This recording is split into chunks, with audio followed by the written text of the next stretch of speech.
Welcome to the Dr. Ashley Show. I'm Dr. Ashley, and today we are going to talk about why you have been struggling with weight gain.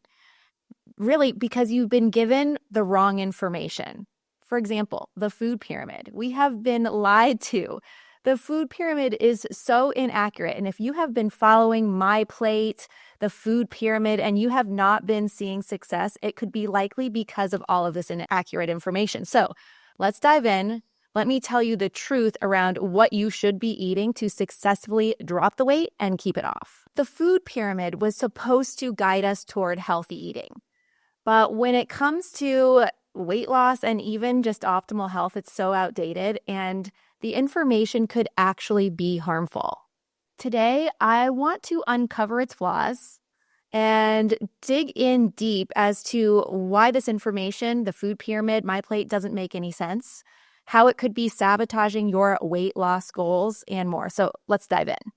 So the idea around the food pyramid was to help us have this idea behind what a balanced diet really is, right? It was supposed to give us some guidelines. And I've actually got the most updated food pyramid here with me. And if you're watching this on YouTube, we'll show you a picture of it. I'm going to look here as I go through because they constantly keep adapting and changing it, but unfortunately not for the better.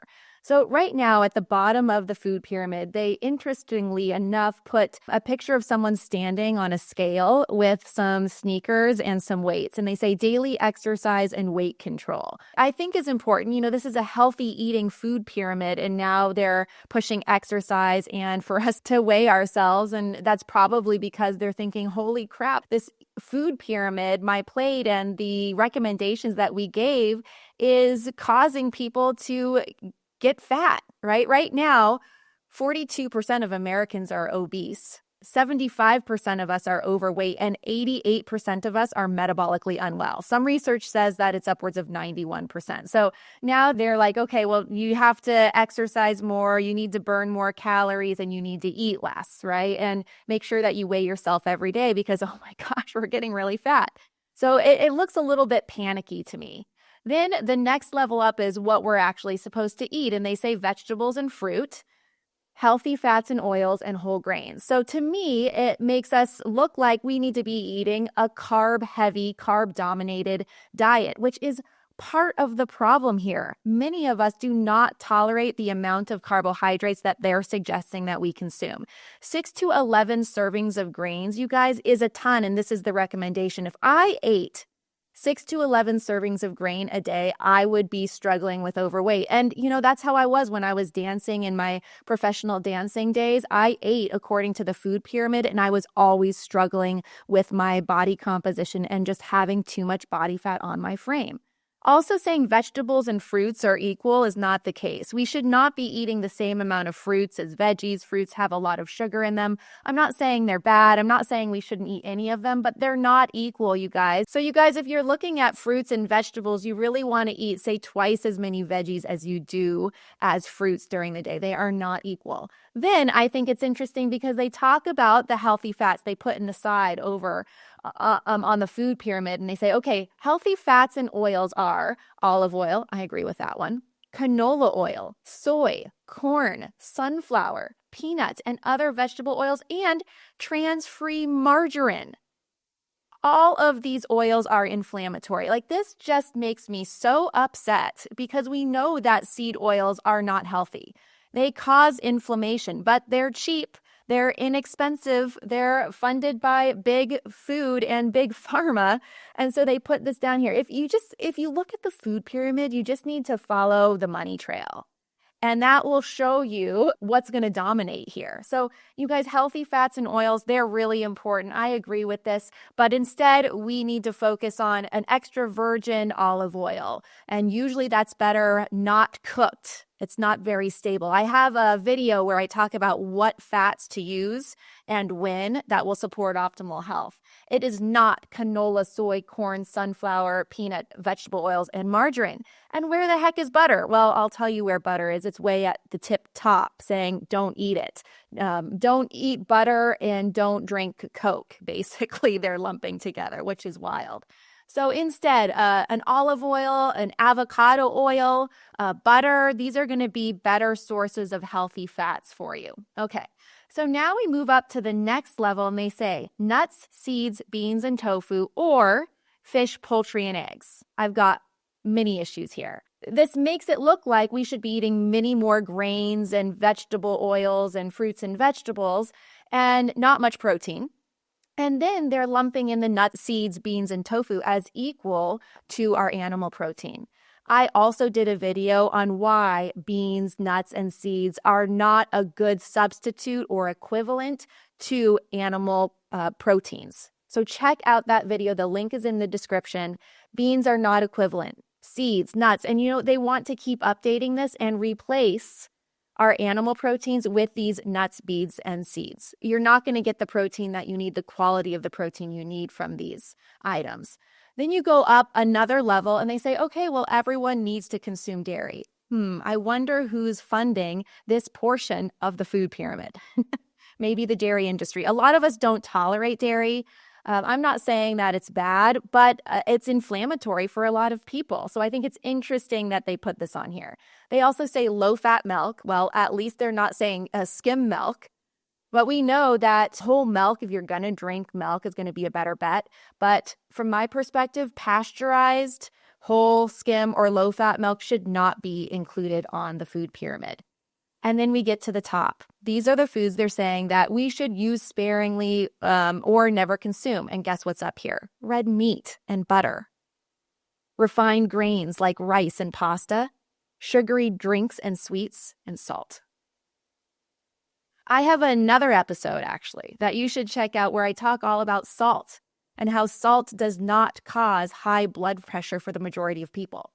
So they've got salt, red meat, and butter, which should be down at the base of the food pyramid.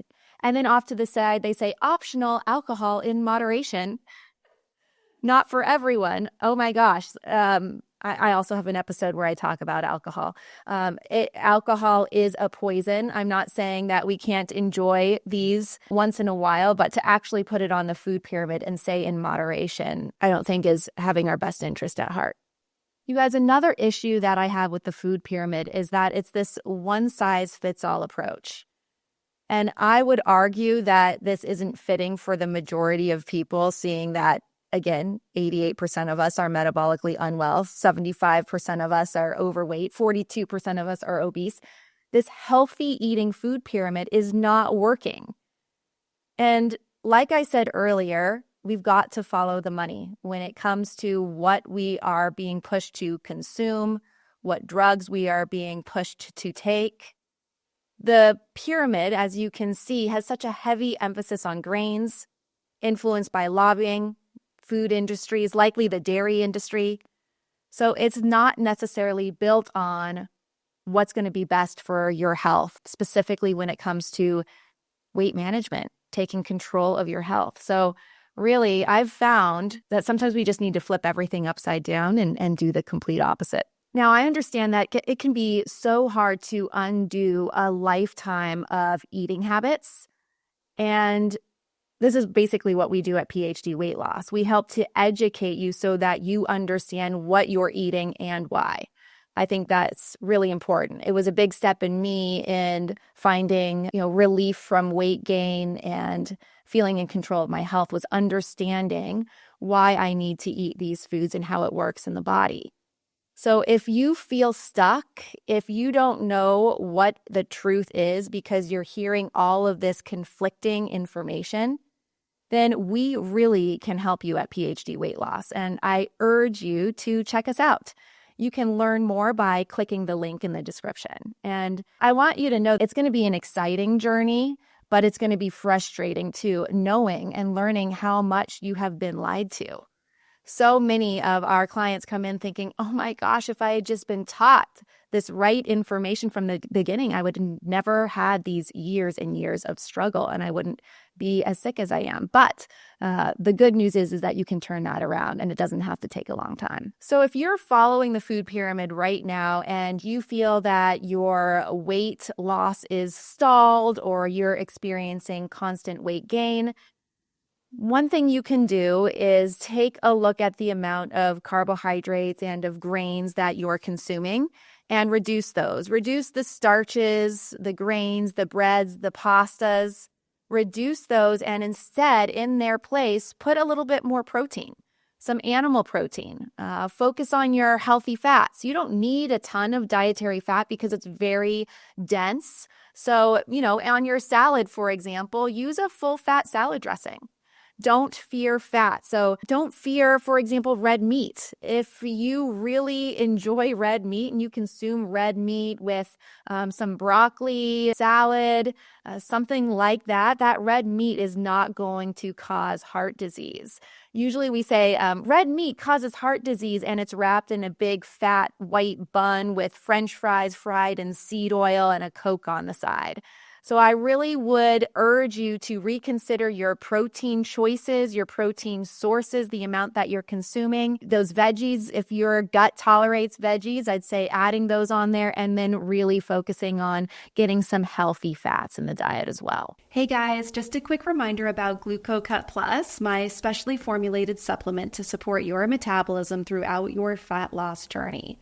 With patented ingredients, it aids in consistent weight loss and boosts energy by supporting your thyroid, burning fat, and maintaining lean muscle mass. Weight loss can stress your body, but I created GlucoCut Plus to have your back. Visit dr.ashleywellness.com and use code Ashley10 for 10% off your first purchase or 20% off your first subscription order with free shipping. Plus, enjoy a 30-day money-back guarantee. Back to the show. So let me give you some specifics, how you could actually build a healthy plate. Number one, as I've been saying, you focus on protein. So make the foundation of your meals wrapped around chicken, beef, if you like it, a steak, fish, eggs. Now, if you are plant-based, there are options out there. It's not going to be as beneficial to your muscles, and you're going to have to be sure you combine your plant-based protein sources so you get a complete protein. But you could look at tofu or tempeh, or if you're open to eating fish, that could be really helpful. If you can tolerate dairy, maybe a full-fat plain Greek yogurt could be a helpful base for breakfast, for example. And then you could put some berries, nuts, and seeds on top of that. You're going to embrace your healthy fats. So that would be things like avocados, nuts, if you like that, olive oil. You guys, I want you to think of nuts as a fat source, not a protein source. You would have to eat so much darn peanut butter to get any kind of protein from it that you would way over consume your calories and not drop the weight that you might be looking to. So if you are consuming nut butter, man, it's such a trigger food as well, and you're struggling with constant weight gain, I would recommend taking a break from the nut butter. Now, I know you might be like, oh my gosh, I hate Dr. Ashley for saying this, but I come out and I tell you the truth. So let go of the nut butter for a while if you are trying to drop weight. Then you're going to reevaluate your carbs, right? Eliminate the refined grains, reduce the grains. I used to be a huge eater of quinoa, thinking, oh my gosh, it's a complete protein. That stuff just gave me wild heartburn. I mean, I look at the food pyramid and it gives me heartburn. You don't need those grains. We specifically don't need them in that amount. If you consume grains, I want you to look at it like you do because you're consuming it because you enjoy it. Right? It's for fun. It's for enjoyment. It's not for health. And fun is important. But if you're thinking you're consuming these grains to give you a better level of health, I want you to think again. If you do want to put in some carbs, I would think sweet potato, maybe a regular potato if you're not sensitive to nightshades. Sweet potato I like better, more vitamins and minerals in that. Maybe some winter squash, maybe some fruit there can give you some good natural carbs. And then, of course, being aware of your portion sizes. But you guys, when you eat this way, as I've been telling you, you're going to find that naturally your hunger and cravings reduce. I wonder how many people now, I say this because I know my husband could do this, but how many people can overeat their steak, their protein? My husband can eat a really big steak and overeat his protein. So I know there are some people out there. But for me, like my body and my signals tell me, okay, Ashley, stop eating. You've had 6 ounces, 8 ounces of steak. You're full.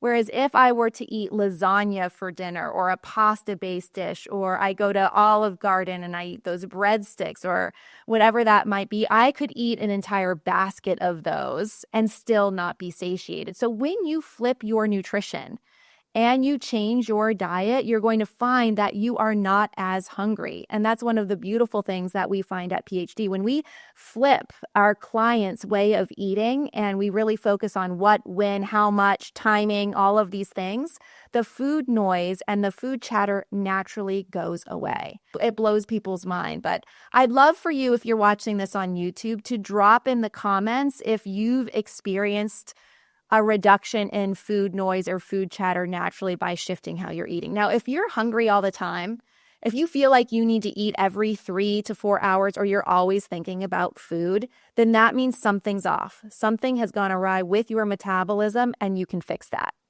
If you're curious about hidden food dangers that could be sabotaging your weight loss, I've done a video taking a deep dive into these, and you can check out this video here if you are watching this on YouTube.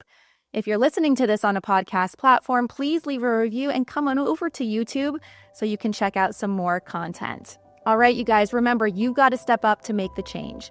Lead with your heart, train your mind, and do not negotiate with your body. I'll see you next time.